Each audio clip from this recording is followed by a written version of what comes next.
മലയാള സിനിമയിൽ പലതരത്തിലുള്ള ആദ്യരാത്രികൾ, നായികയുടെ വിവാഹം കഴിഞ്ഞിട്ടുള്ള ആദ്യരാത്രികൾ നമ്മൾ കണ്ടിട്ടുണ്ട്. പൊട്ടിച്ചിരിപ്പിക്കുന്ന മറ്റേ തളത്തിൽ ദിനേശൻ്റെ ആദ്യരാത്രി വരെ നമ്മൾ, നിർണായകമായ ആദ്യരാത്രി വരെ നമ്മൾ കണ്ട് ചിരിച്ചിട്ടുണ്ട്.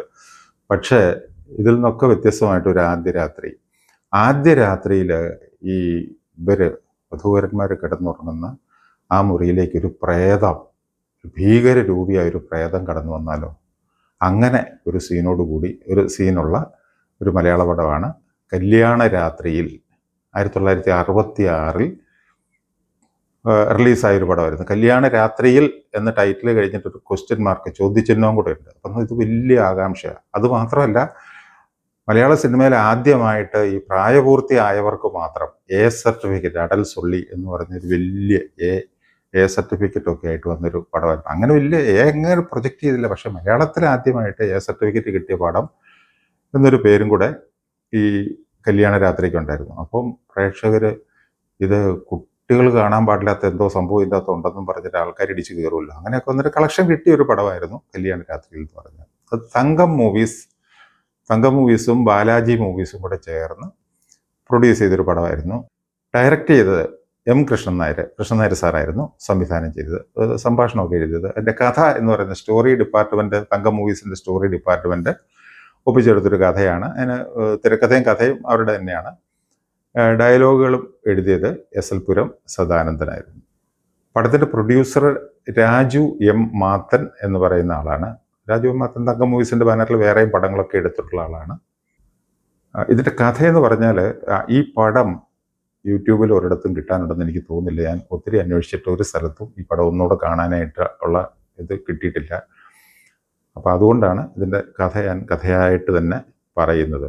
ഇത് ഹൈറേഞ്ച് ഭാഗത്ത് എവിടെയുള്ള, ഹൈറേഞ്ച് മലനിരകളുടെ താഴ്വാരത്ത് എവിടെയോ ഉള്ള വളരെ പോഷ് ആയിട്ടുള്ള, 1966 കഥയാണ് പറയുന്നത്. അപ്പോൾ അന്നത്തെ രീതിയിലുള്ള പോഷായിട്ടുള്ള ഒരു ഹോട്ടല്, അതിൽ കാബറ ഡാൻസൊക്കെ ഉണ്ട്, ബാറുണ്ട്, ഇതൊക്കെ ആയിട്ടുള്ള വളരെ ഇതായിട്ടുള്ള പണക്കാർക്ക് മാത്രം ചെന്നെത്താൻ പറ്റുന്ന രീതിയിലുള്ള വളരെ പോഷായിട്ടുള്ള ഹോട്ടല്.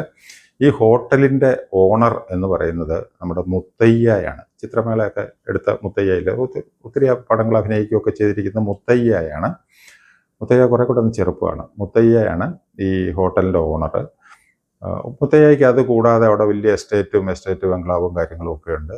ഈ മുത്തയ്യയുടെ ഒരു സഹപ്രവർത്തകൻ അല്ലെങ്കിൽ അസിസ്റ്റന്റ് പോലെ കൂടെ നടക്കുന്ന ഒരു സ്നേഹിതനും ഇതൊക്കെ ആയിട്ടുള്ള ഒരാളാണ് കൊട്ടാരക്കര ശ്രീധരൻ നായർ. ഈ കൊട്ടാരക്കര ശ്രീധരൻ നായരാണ് ഈ ഹോട്ടലിൻ്റെ കാര്യങ്ങളും ഇതൊക്കെ നോക്കുന്നത്. അപ്പോൾ ഇവർ രണ്ടുപേരും ചേർന്ന് ഇതെല്ലാം കൂടെ എസ്റ്റേറ്റ് കാര്യങ്ങൾ ഇതൊക്കെ നോക്കുന്നു എന്നുള്ള രീതിയിലാണ് കാര്യങ്ങൾ പോകുന്നത്. അപ്പോൾ ഈ മുത്തയ്യയുടെ ഭാര്യ നേരത്തെ അകാലചരമം, അത് ദുരൂഹ സാഹചര്യങ്ങളിൽ അകാലചരമം അടഞ്ഞു പോയൊരു പെണ്ണായിരുന്നു ഈ മുത്തയ്യയുടെ ഭാര്യ എന്ന് പറയുന്നത്. ഇതിന് ശേഷം ഈ മുത്തയ്യയുടെ ഭാര്യ മരിച്ചതിന് ശേഷം ആ പ്രദേശത്ത് രാത്രിയായാൽ, പ്രത്യേകിച്ച് വെള്ളിയാഴ്ച തോറും അർദ്ധരാത്രി 12 മണിയായാൽ ഒരു പ്രേതം അവിടെ പ്രത്യക്ഷപ്പെട്ട് അതിങ്ങനെ അതിലൊക്കെ നടക്കുന്ന, അത് ഈ മുത്തയ്യയുടെ മരിച്ചുപോയ ഭാര്യയുടെ പ്രേതമാണെന്നാണ് അവിടെ പൊതുവെ വിശ്വസിക്കപ്പെടുന്നത്. എങ്ങാനും വല്ലവരും വഴിതെറ്റിയോ അബദ്ധവശാൽ ഈ പ്രേതത്തിൻ്റെ മുമ്പിൽ വന്ന് പെട്ടുകഴിഞ്ഞാൽ അവരെ പ്രേതം വകവരുത്തുകയും ചെയ്യും. അങ്ങനെ കുറച്ച് കൊലപാതകങ്ങളൊക്കെ അവിടെ നടന്നിട്ടുമൊക്കെയുള്ള ഒരു പശ്ചാത്തലമാണ്.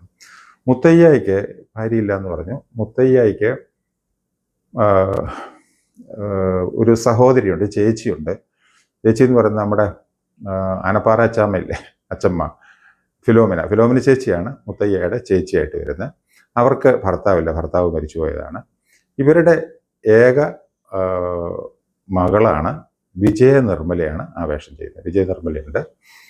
അപ്പോൾ ഇങ്ങനെ നിൽക്കുന്നു. അപ്പോൾ ഇതിൽ ഈ കൊട്ടാരക്കരയുടെ കാര്യം ഞാൻ പറഞ്ഞല്ലോ, മുത്തയ്യയുടെ കൂടെയുള്ള ആളാണെന്ന്. കൊട്ടാരക്കരയ്ക്ക് ഒരു വളർത്തുപുത്രിയുണ്ട്.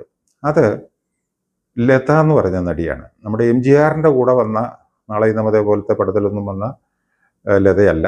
അതുപോലെ പാർവതി, ഭാരതേട്ടൻ്റെ പാർവതിയിലൊക്കെ അഭിനയിച്ച ലതയുണ്ടല്ലോ, ആ ലതയല്ലിത്. ഇത് 60കളിൽ 66 ഈ പടം വരുന്നത്. ആ കാലഘട്ടത്തിൽ സഹോദരി എന്നുള്ള രീതിയിൽ വേഷത്തിലും പിന്നെ ഈ ഡാൻസ് അങ്ങനെയുള്ള പരിപാടിക്കൊക്കെ വേണ്ടി വന്നിരുന്ന ഒരു നടിയായിരുന്നു ലത എന്ന് പറയുന്നത്. അപ്പോൾ ലതയാണ് ഇയാളുടെ കൊട്ടാരക്കരയുടെ വളർത്തുപുത്രിയായിട്ടിരിക്കുന്നത്. പുത്രിയുടെ സ്ഥാനം എന്നൊക്കെ പറഞ്ഞാൽ നമുക്ക് മനസ്സിൽ ചില സങ്കല്പങ്ങളൊക്കെ ഉണ്ടല്ലോ. അത് അങ്ങനെയൊന്നും ആയിരുന്നില്ല. ഇയാൾ ഈ വളർത്തുകുതിരയെ കണ്ടമാനം ഉപദ്രവിക്കുകയും അവരെ ഇവിടെ ഹോട്ടലിൽ ഈ ക്യാമറ നൃത്തം ആടാൻ പ്രേരിപ്പിക്കുകയും അങ്ങനെ ഇവർക്ക് അവിടെ ഈ മദ്യപിച്ച് മതോന്മത്തരായിരിക്കുന്നവരുടെ മുമ്പിൽ ക്യാമറ ഡാൻസ് അവതരിപ്പിക്കേണ്ട സാഹചര്യം ഉണ്ടാവുകയൊക്കെ ചെയ്തിട്ടുണ്ട്. അങ്ങനെ ആണ് അവിടുത്തെ ഒരു പശ്ചാത്തലം. അങ്ങനെ ഇരിക്കെ ഒരിക്കൽ മുത്തയ്യയ്ക്ക് എസ്റ്റേറ്റും ഒക്കെ ഉണ്ടെന്ന് പറഞ്ഞല്ലോ. അപ്പോൾ മുത്തയ്യയുടെ ഒരു വളരെ വേണ്ടപ്പെട്ടൊരു സുഹൃത്ത്, മദ്രാസിലുള്ളൊരു സുഹൃത്ത്, ഒരു കൈമളെന്ന് മറ്റോ പറഞ്ഞൊരു സുഹൃത്ത്, പുള്ളി ഒരു കത്ത് കൊടുത്തു വിട്ട്, ഇതെനിക്ക് വളരെ വേണ്ടപ്പെട്ട ആളാണ്, ഒരു ജോലി കൊടുക്കണം എന്നൊക്കെ പറഞ്ഞിട്ട് നസീറിനെ അങ്ങോട്ട് വിടുവാണ്. ഈ നസീർ ആരോഗ്യവാനാണ്, വിദ്യാഭ്യാസമുണ്ട്, കൊള്ളാൻ കുഴപ്പമില്ല, നല്ല പെരുമാറ്റമൊക്കെയാണ്. അപ്പോൾ മുത്തയ്യ നസീറിനെ അവിടുത്തെ മുത്തയ്യയുടെ എസ്റ്റേറ്റിൻ്റെ മാനേജരായിട്ട് നിയമിക്കും. അങ്ങനെ നിയമിച്ചു കഴിഞ്ഞിട്ട് പിന്നെ ഇയാൾ മുത്തയ്യയുടെ വീട്ടിൽ ചെല്ലും. നസീറിന് വേറെ സ്വന്തക്കാരും ബന്ധക്കാരും ആരും ഒന്നുമില്ല. അങ്ങനെ മുത്തയ്യയുടെ വീടുമായിട്ട് ഒക്കെ അടുക്കും. അവിടെ ചെന്നപ്പോഴാണ് അറിയുന്നത്, അവിടെ ഈ മുത്തയ്യയുടെ സഹോദരി ഫിലോമിനയുടെ കാര്യം പറഞ്ഞല്ലോ, ഫിലോമിനയുടെ മകള് വിജയനിർമ്മല, നമ്മുടെ ഭാർഗവി നിലയത്തിലെ ഭാർഗവി കുട്ടി, വിജയനിർമ്മലയും നസീറും നേരത്തെ മദ്രാസിൽ വെച്ച് ഒരുമിച്ച് ഒരു കോളേജിൽ പഠിച്ചതാണ്. അപ്പം അങ്ങനെ ഇവർ തമ്മിൽ പരിചയമുണ്ട്. ഈ പരിചയം ഇതിലേക്ക് കഥയിലേക്ക് വന്നു കഴിയുമ്പോഴത്തേക്കും ഇയാൾ ജോലിക്ക് വന്നതിന് ശേഷം അവിടെ എസ്റ്റേറ്റിൽ മാനേജറായിട്ട് ഏറ്റെടുത്തതിന് ശേഷം ഇവർ തമ്മിലുള്ള പരിചയം ഒരു പ്രണയബന്ധത്തിലേക്ക് നീളുകയും അവർ വിവാഹിതരാകാൻ തീരുമാനിക്കുന്നു. അങ്ങനെയൊക്കെയുള്ള രീതിയിലേക്ക് കാര്യങ്ങൾ പോവുകയാണ്. അപ്പം ഈ നസീർ അവിടെ വെച്ച് ഇയാളുടെ കൊട്ടാരക്കരയുടെ വളർത്തുമകളെ പരിചയപ്പെടുന്നുണ്ടല്ലേ. അതെ, അപ്പം നസീറിന് അത് അയാളുടെ പെരുമാറ്റത്തിലൊക്കെ സംശയം തോന്നും. മുത്തയ്യയുടെ പെരുമാറ്റത്തിലൊക്കെ ചിലപ്പോൾ സംശയം തോന്നുന്നുണ്ട്. ഒരു പെൺകുട്ടിയോട് ഇങ്ങനെ ഇത് പറഞ്ഞ് നിർബന്ധിക്കുകയും ഇൽ ട്രീറ്റ് ചെയ്യുന്നതൊക്കെ കണ്ടു കഴിയുമ്പോഴത്തേക്ക് നസീർ ഇവക്ക് ലതയ്ക്ക് ഓഫർ കൊടുക്കും, ഞാൻ നിന്നെ ഒരു സഹോദരനെ പോലെ സംരക്ഷിച്ചോളാം എന്നൊക്കെ പറഞ്ഞിട്ട് ഒരു സഹോദര നിർവിശേഷമായ സ്നേഹവും വാത്സല്യവും പരിഗണനയൊക്കെ ഈ ലതയ്ക്ക് കൊടുക്കുന്നുണ്ട്. അപ്പോൾ ലതയെ സംബന്ധിച്ച് സ്വന്തം മറ്റവർക്കും ഇഷ്ടമാണ്, ഫിലോമിനയ്ക്കും വിജയനിർമ്മലയ്ക്കും ഒക്കെ ലതയെ ഇഷ്ടമാണ്. അവരൊരുമിച്ച് പാട്ട് പാടുകയോ നൃത്തം ചെയ്യുക അങ്ങനെയുള്ള പരിപാടിയൊക്കെ ഈ വിജയനിർമ്മലയായിട്ടൊക്കെ ഉണ്ട്. അങ്ങനെ ലതയും കാര്യം ഈ വളർത്തച്ഛൻ മോശമായിട്ട് പെരുമാറുമെങ്കിലും സഹോദര സ്ഥാനത്തും സുഹൃത്തിൻ്റെ സ്ഥാനത്തും ഒക്കെ ആയിട്ട് അമ്മയുടെ സ്ഥാനത്തും ഒക്കെ ആയിട്ട് ഇവരുള്ളത് കൊണ്ട് അവർ ലത വളരെ ഹാപ്പി ആയിട്ട് നിൽക്കുകയാണ്.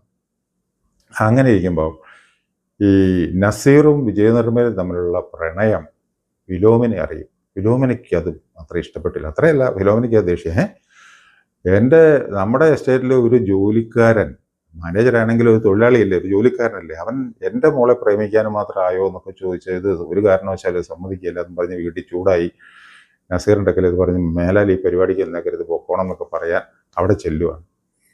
നസീറിൻ്റെ വീട്ടിൽ ചെന്ന് ഇത് പറയും, നീ ഞങ്ങളുടെ വെറും നസീറിനെ കണ്ടവൻ ഇൻസൾട്ട് ചെയ്യും, നീ ഇവിടുത്തെ വെറും ഒരു തൊഴിലാളി മാത്രമാണ്, നിനക്ക് എന്തുണ്ട്, നീ എന്നിട്ട് ഈ മുതലാളിയെ തന്നെ കയറി പ്രണയിച്ചോ എന്നൊക്കെ ചോദിച്ച് പ്രശ്നമൊക്കെ ഉണ്ടായിക്കൊണ്ടിരിക്കുമ്പം അവിചാരിതമായിട്ട് അവിടെ വെച്ചിരുന്ന ഒരു ഫോട്ടോ കാണും. നസീറിൻ്റെ അച്ഛൻ്റെ ഫോട്ടോയാണത്. ഈ ഫോട്ടോ കണ്ടു കഴിഞ്ഞപ്പോൾ ഇവരാകെ അല്ലാണ്ടായിപ്പോവും. ഇവർ ഇത് ഞടുങ്ങിപ്പോയി. ഈ ഫോട്ടോ കണ്ടു കഴിയുമ്പോഴത്തേക്ക് ഇവർ കൂടുതലൊന്നും പറയാതെ പറഞ്ഞു വന്ന ആ ചൂട് മുഴുവൻ അങ്ങ് പോയിട്ട് ആ കുഴപ്പമില്ല, അതിനൊക്കെ അങ്ങനെ താല്പര്യമാണ്, നിങ്ങളെ തമ്മിൽ കെട്ടിച്ചു തരാം എന്നൊക്കെ പറഞ്ഞിട്ട് ഇവർ അവിടെ നിന്ന് ഇറങ്ങിപ്പോകും. അതിൻ്റെ സസ്പെൻസൊക്കെ അവസാനം വെളിപ്പെടുത്തത്തക്ക രീതിയിലായിരുന്നു സിനിമയിൽ ട്രീറ്റ് ചെയ്തിരുന്നത്. അങ്ങനെ ഫിലോമിന പോയിട്ട് സഹോദരനാണല്ലോ മുത്തയ്യയെ പറഞ്ഞ് നിർബന്ധിച്ച് എൻ്റെ മോളും ഇതുമായിട്ട് പ്രണയമാണ്, ഒരു കല്യാണം കഴിച്ചോട്ടെ എന്നൊക്കെ പറഞ്ഞ് നിർബന്ധിച്ച് മുത്തയ്യയെ സമ്മതിക്കും. എല്ലാവരും കൂടെ സമ്മതിച്ച് ഇവരുടെ കല്യാണം ഉറപ്പിക്കും.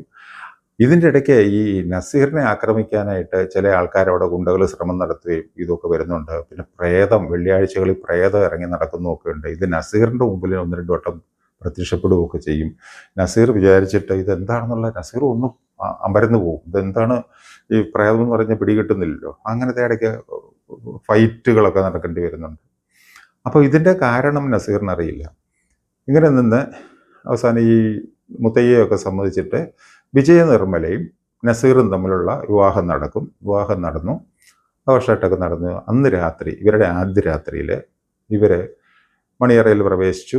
അങ്ങനെ നിൽക്കുമ്പോൾ ഈ നസീറിൻ്റെ അവിടെ തുടങ്ങിയ നസീറിന് ഇവരെ സംശയമുണ്ടെന്ന് പറഞ്ഞല്ലോ, കൊട്ടാരക്കരയും മുത്തയ്യയും എന്തോ ഇവരുടെ പെരുമാറ്റത്തിൽ സംശയമുണ്ടെന്ന് പറഞ്ഞിട്ട് അതൊക്കെ ചെക്ക് ചെയ്യാനൊക്കെ ആയിട്ട് വീട് പരിശോധിക്കാനായിട്ട് നസീർ മണിയറയിൽ നിന്ന് പുറത്തിറങ്ങി പോകും. ഈ സമയത്ത് ഇവരെ ഉറക്കം പിടിച്ചിട്ടുണ്ടാവും എന്നൊക്കെ കരുതി നസീറിനെ കൊല്ലുക എന്നുള്ളൊരു ഉദ്ദേശം ഈ ഗുണ്ടകൾക്കുണ്ടായിരുന്നു. അപ്പം അതാണോ എന്നറിയില്ല, ഈ ഇവരുടെ കിടക്കുന്ന റൂമിൻ്റെ കതക് കിരികിരികിരാന്ന് പതുക്കെ തുറന്ന് അവിടെ ഈ പ്രേതം പ്രത്യക്ഷപ്പെടുകയാണ്, തുറന്നകത്ത് കയറുകയാണ്. ശരീരം ആസകലം കവർ ചെയ്തിട്ടുള്ള ഇതാരാണ് എന്താണെന്നുള്ളതൊന്നും മനസ്സിലാകുന്നില്ല. എന്തോ നമുക്ക് പേടി തോന്നുന്ന രീതിയിലുള്ള നന്നായിട്ട് ആ സാധനമൊക്കെ ട്രീറ്റ് ചെയ്തിട്ടുമുണ്ട്. ഇത് കണ്ട് വിജയനിർമ്മല ഭാര്യ ഞെട്ടി ഉണർന്ന് എഴുന്നിട്ട് അലറി കരയും. പേടിച്ച് ഇവർ അലറി കരയും. ഈ ബഹളം കേട്ട് നസീർ ഓടി വരും. ഓടി വന്ന് ഇവര് പ്രേതം ചാടി പുറത്തിറങ്ങി ഓടും. നസീർ പുറകെ ഓടും. അങ്ങനെ ഓടി ഓടി ഓടി നസീർ ചേസ് ചെയ്ത് പ്രേതത്തിനെ പിടിക്കുന്നതിന് മുമ്പ് പ്രേതം അവിടെ ഒരു ഇടിഞ്ഞു പൊളിഞ്ഞ ഒരു അബാൻഡൻഡ് ആയിട്ട് ഉപേക്ഷിക്കപ്പെട്ട ഒരു കെട്ടിടമുണ്ട്, ഒരു വീട്. ആ വീടിൻ്റെ അവിടെ ചെന്ന് കഴിയുമ്പോൾ പ്രേതം അപ്രത്യക്ഷമാവും. നസീറിനും ചെറിയൊരു പേടി വരും, ഇതെവിടെ പോയി കൊണ്ടാരും. അങ്ങനെ നസീർ അന്തം വിട്ട് നിൽക്കുവാണ്.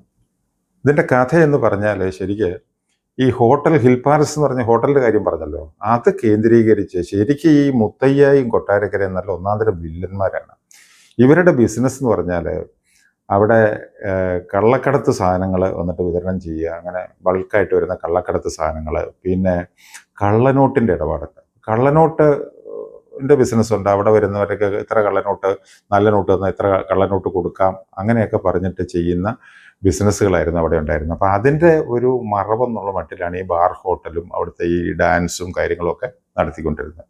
അവിടെ ഇത്തരം ആവശ്യങ്ങൾക്ക് ബിസിനസ്സിന് വേണ്ടി വരുന്നവർ എന്തെങ്കിലും രീതിയിൽ ഇവരെ ചതിക്കുകയോ പറ്റിക്കുകയോ വഞ്ചിക്കുകയോ ഒക്കെ ചെയ്തിട്ടുണ്ടെങ്കിൽ അവരെയാണ്, അല്ലെങ്കിൽ ബിസിനസ്സിൽ കള്ളത്തരം കാണിക്കുക, അത് തന്നെയുള്ള ചതിവ്, ഇങ്ങനെയുള്ളവരെയാണ് ഈ പ്രേതത്തിനെ വിട്ട് ഇവർ കൊന്നുകൊണ്ടിരുന്നത്. ഇതൊക്കെയായിരുന്നു ഇതിൻ്റെ രഹസ്യം. അപ്പോൾ ഈ പ്രേതത്തിനെ പിന്തുടർന്നു പോയ നസീർ അവിടെ ചെന്നിട്ട് ഒരു കല്ലറ പോലെ ഒരു സ്ട്രക്ചർ കാണും, അതുവഴിയൊക്കെ ഇറങ്ങി ചെന്ന് ഈ കൊള്ളസംഘത്തിലെത്തും. അതൊക്കെ പെട്ടെന്നായിപ്പോയി. കൊള്ളസംഘത്തിലെത്തും. അവിടെ ചെന്ന് പിന്നെ ഇതിൻ്റെ ഇടയ്ക്ക് ഫൈറ്റും കാര്യങ്ങളും, നസീറിനെ തടവിലാക്കും, നസീർ അവിടെ നിന്ന് തടവ് ചാടും, അങ്ങനെയൊക്കെയുള്ള പ്രശ്നങ്ങളുണ്ട്. ഇതിൻ്റെ ഇടയ്ക്ക് പോലീസിനെ അറിയിക്കും. ഇവരെല്ലാവരും കൂടെ വന്ന് ഈ അവസാനം ഇതിൻ്റെ കഥ തെളിയുന്നതായിട്ടാണ്. അതായത് മുത്തയ്യയുടെ ഒരു മൂത്ത സഹോദരനുണ്ടായിരുന്നു. ഈ സഹോദരനെ കൊന്നതാണ് മുത്തയ്യ. കൊല ചെയ്തിട്ട് മുത്തയ്യയുടെ ആ ചേട്ടൻ്റെ ആയിരുന്നു ഈ സ്വത്തും കാര്യങ്ങളും ഒക്കെ. അത് അടിച്ചു മാറ്റാൻ വേണ്ടിയിട്ട് മുത്തയ്യ ഈ സ്വന്തം ചേട്ടനെ കൊന്നതാണ്. അപ്പോൾ ഈ സ്വന്തം ചേട്ടനെ കൊന്നു എന്നുള്ള വിവരം പെങ്ങൾക്കറിയാം, ആർക്ക്? ഫിലോമിനയ്ക്ക്. അതുകൊണ്ട് ഫിലോമിനെ പിണക്കാനും പറ്റില്ല, അങ്ങനെ നിൽക്കുകയാണ്. ശരിക്കും ഈ ചേട്ടൻ്റെ 2 മക്കളായിരുന്നു നസീറും പിന്നെ ഞാൻ നേരത്തെ പറഞ്ഞ ഡാൻസൊക്കെ ചെയ്യുന്ന പറഞ്ഞാൽ ലത എന്ന് പറയുന്നത്. അപ്പം ഇവരെ നസീർ അന്നേ അവിടെ നിന്ന് എങ്ങനെയൊക്കെയോ ഓടിപ്പോയി, രക്ഷപ്പെട്ടൊക്കെ പോയി, ഇവരുടെ സംരക്ഷണയിലൊന്നും അല്ലാതെ മാറിപ്പോയി. ലതയെ വളർത്താൻ വേണ്ടിയിട്ട് മുത്തയ്യ കൊട്ടാരക്കരയെ ഏൽപ്പിച്ചിരിക്കുമായിരുന്നു, കൊട്ടാരക്കര ശ്രീധരൻ നായരെ.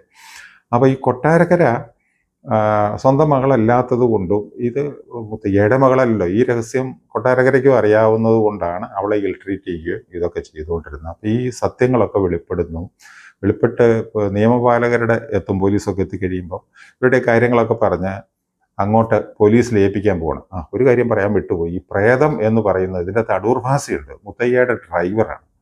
അപ്പോൾ ഈ മുത്തയ്യയുടെ ഡ്രൈവറായിട്ടുള്ള അടൂർ ഭാസി, അവർ മുതലാളി പറയുന്നത് കേൾക്കേണ്ടി വരുമല്ലോ. അങ്ങനെ ഈ അടൂർ ഭാസിയാണ് രാത്രി കാലങ്ങളിൽ, വെള്ളിയാഴ്ച രാത്രികളിൽ പ്രേതത്തിൻ്റെ വേഷം കെട്ടിയിട്ട് അതിലെ നടന്ന ആൾക്കാരെ പേടിപ്പിച്ചുകൊണ്ടിരുന്നു. കൊല ചെയ്യുന്നതൊക്കെ മറ്റു പലരും ചെയ്യും, പക്ഷേ ആൾക്കാരെ പേടിപ്പിക്കുക എന്ന് പറയുന്നൊരു സാധനം. അങ്ങനെ വിജയ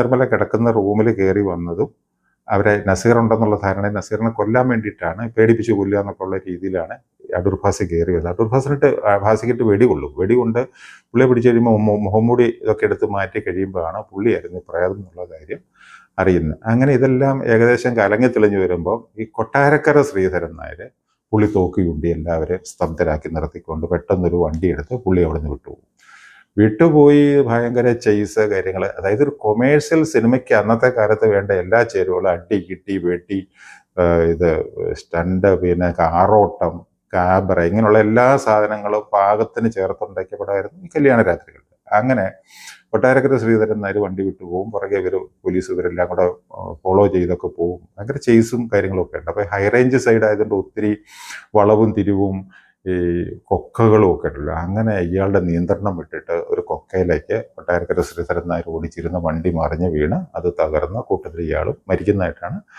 അയാളുടെ ഈ വില്ലൻ്റെ എൻഡിങ് എന്ന് പറഞ്ഞാൽ. ബാക്കിയുള്ളവരെ പോലീസ് അറസ്റ്റ് ചെയ്തുകൊണ്ട് പോകും.